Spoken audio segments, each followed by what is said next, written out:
Zdravím vás, priatelia. Toto videjko sa bude venovať vystúženiu rámu a zaujímavo ohnutej zadnej kyvnej vidlici.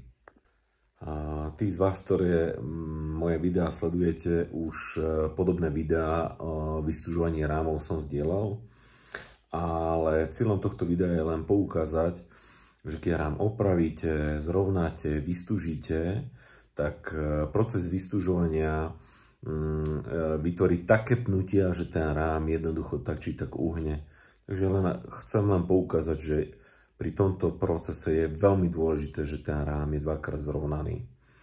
No a na záver taká pikoška, veľmi zaujímavo ohnutá zadná kyvná vidlica, ktorú sa však podarilo zachrániť. Takže ja vám ďakujem za pozornosť a vidíme sa pri ďalších videách. Majte sa, čaute.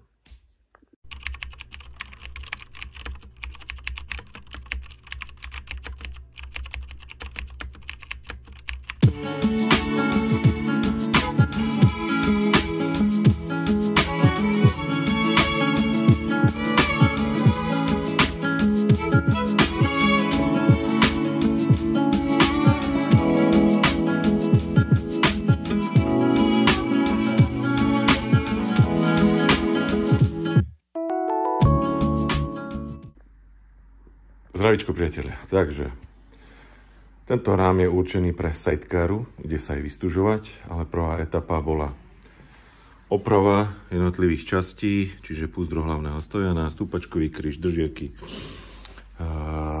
výfukov, kastlíkov a rám sa v prvom kole musí zrovnať, vidíte, hej, že sa to muselo hriať, krivé to bolo hodne.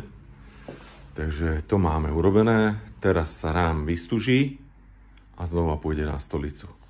Čiže toto je prvá etapa za nami.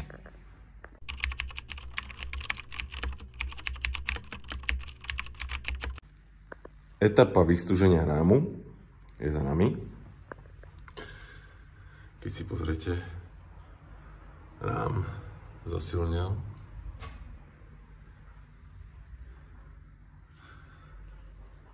Tento rám samozrejme ťahá sidecaru, takže